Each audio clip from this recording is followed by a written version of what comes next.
Hello and welcome everyone. आज जो है हम जैसे जेई मीन्स में मैंने कुछ चीज़ें देखी है कि बच्चे ना आरसी सर्किट में ज़्यादा परेशान होते हैं। सही है। तो आरसी सर्किट के जिस टाइप के क्वेश्चन आते हैं, क्वेश्चन के अकॉर्डिंग मैं कुछ मेथड लेके आ रहा हूँ। मेरे पास कोई शॉर्ट ट्रिक नहीं है, मेरे पास मेथड है। ठीक है, उस मेथड को फॉलो करके हम उस टाइप के क्वेश्चन को आराम से सोल्व कर सकते हैं।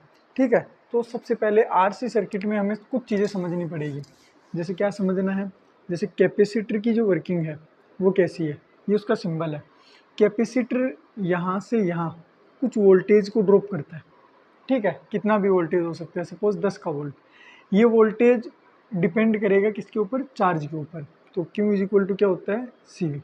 ठीक है, और ये जो सी होता है ये कैपेसिटेंस होता है, जो इस कैपेसिटर की ज्योमेट्री पे डिपेंड करता है। तो इसके बीच में, प्लेट्स के बीच में डिस्टेंस क्या है, ठीक है, एरिया कितना है, इसके बीच में कौन सा मटेरियल है, इन सब चीज़ों के ऊपर डिपेंड करता है। तो Q is directly proportional to V, यानी यहाँ पे उतना ज़्यादा वोल्टेज होगा जितना इन बैटरी के इसके ऊपर क्या होगा, चार्ज होगा। जनरली अपने पास एक साइड अगर प्लस का क्यू चार्ज है, ठीक है, तो दूसरी साइड माइनस का क्यू चार्ज है ना। क्वांटिटी में सेम होता है लेकिन नेचर में बिल्कुल अपोजिट होता है। ये कैपेसिटर हो गया। रेजिस्टेंस क्या करता है, अपने अंदर से जाने वाले करंट को, ठीक है, अपने अंदर से जाने वाले करंट को क्या करता है, करंट से हीट जनरेट करता है ना, आई स्क्वेयर आर टी से। और अपने पास तीसरा, अच्छा ये दो हो गया, तीसरी चीज़ क्या है, बैटरी। बैटरी को थोड़ा ध्यान से समझो। बैटरी ये कैपेसिटर ही है, लेकिन बस कैपेसिटर के अंदर ऐसे कोई मैकेनिज्म नहीं होते हैं, इंसुलेटर होता है। बस इन्हीं प्लेट के बीच में अगर कोई अपने पास केमिकल रिएक्शन हो, जो यहाँ पे ये जो वोल्टेज है इसको मेंटेन करके रखे। जैसे मैंने बोला 10 वोल्ट की बैटरी, तो ये 10 वोल्ट की ही रहेगी, चाहे इससे कितना भी करंट निकले, इससे भी करंट, कितना भी करंट ना निकले, आइडियल केस में। ठीक है, ऐसा मान के चलते। तो इन तीनों की जो वर्किंग है ये थोड़ा समझना ज़रूरी था। अब थोड़ा समझते हैं आरसी सर्किट। ठीक है, तो देखो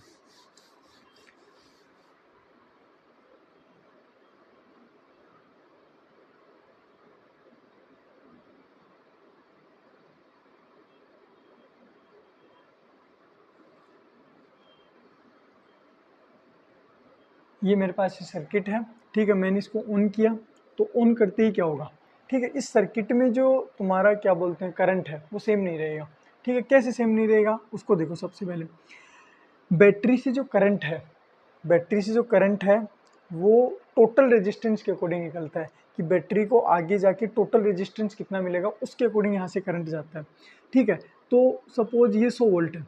ठीक है, यहाँ से क्या है, इसको वोल्टेज बिल्कुल कम मिलेगा, मतलब क्या बोलते हैं, रेजिस्टेंस बिल्कुल कम मिलेगा, 10 का मिलेगा।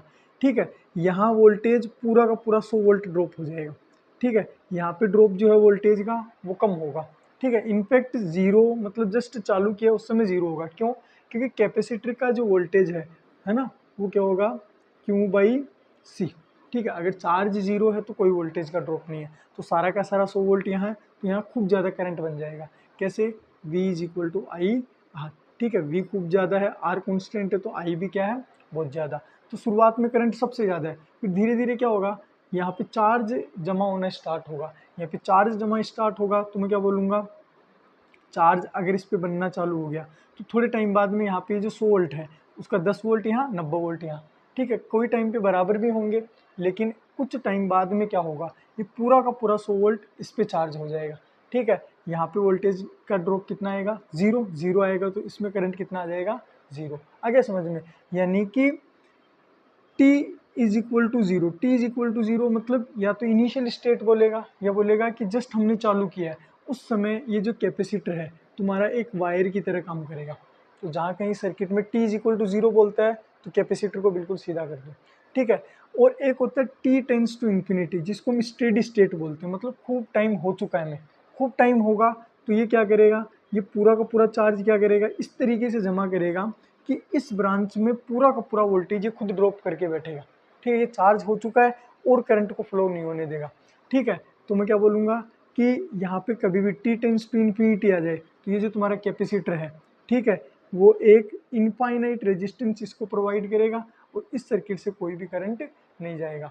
ठीक है, तो हमें इसके अकॉर्डिंग क्या निकालने हैं, कुछ क्वेश्चंस करने हैं, तो करें।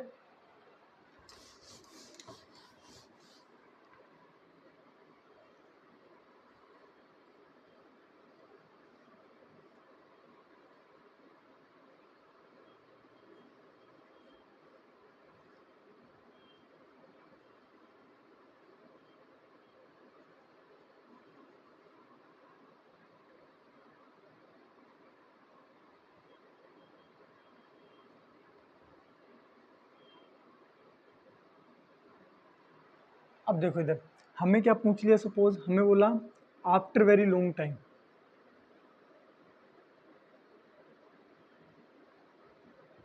लंबे समय बाद में हमें ये बताना है कि जो तुम्हारा चार्ज ये, या तो ऐसे बोल दो इक्विवेलेंट रेजिस्टेंस कितना है पूरे सर्किट का, ठीक है, या बोलेगा at T is equal to zero R equivalent. एक क्वेश्चन ये हो गया, दूसरा क्वेश्चन ये हो गया। तीसरा क्वेश्चन क्या बोल सकता है, आफ्टर लॉन्ग टाइम,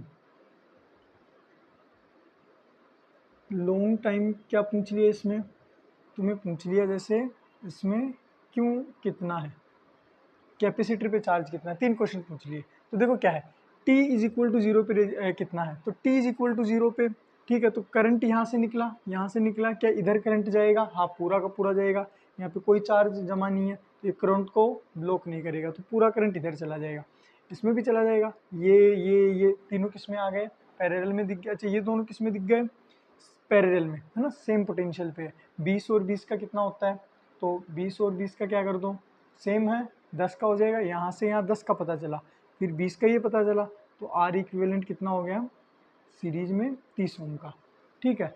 अच्छा फिर क्या है, लॉन्ग टाइम, लॉन्ग टाइम उसके बाद में उस समय क्या हो जाएगा, ये चार्ज हो गया, ये अच्छा खासा अगर चार्ज हो गया तुम्हारा, तो इसके अंदर से करंट नहीं जाएगा, तो करंट इस तरीके से लूप में घूमेगा, तो ये और ये किस में है, सीरीज में, तो आर इक्विवेलेंट कितना आ जाएगा 40 ओम। आ गया समझ में। अब तुम्हें ये भी बोल सकता है कि after very long time battery से कितना करंट निकलेगा, अगर बैटरी का अगर हमें टोटल रेजिस्टेंस पता है तो करंट भी निकाल सकते हैं। तीसरी चीज़ क्या बोलेगा कि इस कैपेसिटर पे कितना चार्ज है, जो सबसे ज़्यादा इंपॉर्टेंट है, इन तीनों क्वेश्चन में सबसे ज़्यादा इंपॉर्टेंट यही है, ठीक है, यहीं से क्वेश्चन पूछता है कई बार जेईई मेंस में। हमें क्या बताना है, खूब लंबे समय बाद में इस कैपेसिटर पे कितना चार्ज होगा, तो कैपेसिटर पे कितना चार्ज होगा, यहाँ से करंट निकला, ठीक है, लंबे समय बाद में क्या होगा, अगर मुझे यहाँ से यहाँ, ठीक है, यहाँ से यहाँ अगर वोल्टेज ड्रॉप पता चल जाए, वी पता चल जाए, ठीक है, तो यहाँ से यहाँ केवीएल लगा सकता हूँ, ठीक है, और मुझे पता है लंबे समय बाद में ये जो है इसमें करंट जा नहीं रहा, तुम्हारा आई क्या है, जीरो है, आई जीरो है, तो इसका वोल्टेज तो जीरो है, तो पूरा का पूरा वोल्टेज यहाँ है, पूरा का पूरा वोल्टेज यहाँ है, तो मैं क्या बोलूँगा कि यहाँ से यहाँ अगर मुझे वोल्टेज पता चल गया तो हो गया काम, ठीक है। तो सबसे पहले कितना करंट निकलेगा इस सर्किट से वो निकालना है, तो t टेंस टू इन्फिनिटी पे हमने इक्विवेलेंट निकाल रखा है कितना 40 ओम, 40 ओम निकाले तो करंट कितना हो गया, voltage upon R equivalent, voltage कितना है 40, आर इक्विवेलेंट भी कितना हो गया 40, तो कितना आया एक, तो 1 एम्पीयर का करंट आएगा सर्किट से, तो 1 एम्पीयर का करंट ऐसे घूम के यहाँ आया, ठीक है, तो 1 एम्पीयर का करंट आया इस तरीके से, ठीक है, तो यहाँ से यहाँ केवीएल लगा दो, मैं करंट की ही डायरेक्शन में जा रहा हूँ, ठीक है, तो ये ए पॉइंट मान लो, ये बी पॉइंट मान लो, तो क्या है वी ए बी, ठीक है, जो क्या होता है V A minus V B, है ना, हाई पोटेंशियल से लो पोटेंशियल, करंट की डायरेक्शन में जा रहा हूँ, V is equal to I R कितना हो गया 20 वोल्ट, ठीक है, कैसे किया 20 रेजिस्टेंस 1 एम्पीयर का करंट, तो 20 वोल्ट मुझे क्या पता चला, यहाँ से यहाँ पोटेंशियल डिफरेंस, फिर यहाँ से यहाँ सीधा भी आ सकता हूँ, देखो इसमें तुम ऐसे भी आ सकते हो, ऐसे भी आ सकते हो, फिर क्या करोगे यहाँ से यहाँ घूम जाओ, ठीक है, तो यहाँ से यहाँ वोल्टेज क्या होगा, तो करंट शुरुआत में जब ये T is equal to zero के बाद कुछ भी हुआ होगा तो यहाँ पॉजिटिव चार्ज हुआ होगा, यहाँ पे नेगेटिव, तो यहाँ वोल्टेज क्या है ड्रॉप है कि गेन है, यहाँ वोल्टेज का ड्रॉप है, कितना है Q बाई सी, तो Q नोट बाई सी, सी कितना है, अच्छा इसका 10 माइक्रोफेराड है, Q बाई सी, ठीक है, वोल्टेज इनटू आई ज़ीरो है आर, और ये हमें कितना दे रखा है, ये ज़ीरो है, ज़ीरो इंटू आर, और ये कितना दे रखा है 20 वोल्ट, ठीक है, तो यहाँ से चार्ज कितना आ जाएगा Q naught is equal to 200 micro coulomb. आ गया समझ में। मैंने क्या किया, मुझे यहाँ पे करंट जीरो पता है ना, करंट जीरो, तो ये तो कुछ वोल्टेज ड्रॉप लेगा नहीं, ये पूरा का पूरा ये वोल्टेज ड्रॉप लेगा। अगर मुझे इन दोनों प्लेट के बीच में पोटेंशियल डिफरेंस पता चल जाए जो यहाँ तक के क्या है सेम है, ये पोटेंशियल डिफरेंस कैसे निकालूंगा, यहाँ से घूम के मैंने 20 वोल्ट निकाल लिया, कैसे, सर्किट में टोटल रेजिस्टेंस उसकी वजह से टोटल करंट, और ये रेजिस्टेंस पता चला, इस रेजिस्टेंस की वजह से मुझे क्या पता चल सकता है कि यहाँ का वोल्टेज कितना है। एक बार वोल्टेज पता चल गया तो क्यों बाई सी से क्या निकाल लूँगा, क्यों बाई सी का फॉर्मूला लगा के वापस वही लगा लूँगा, तो यहाँ से पता चला 200 माइक्रोफेराड का क्या है, 200 माइक्रोकूलम का यहाँ इसके ऊपर चार्ज है। अच्छा कई बार एनर्जी स्टोर पूछ ले कैपेसिटर में, तो हाफ, ठीक है, Q by Q naught by C square. आ गया समझ में, ये क्यू नोट है इसका स्क्वायर करो और सी से क्या कर दो डिवाइड, ठीक है। अगर तुम्हें चार्ज डायरेक्ट निकालना था तो 20 वोल्ट है, हाफ CV स्क्वायर से भी निकाल सकते हो। आगे समझ में तो आया होगा समझ में। Thank you.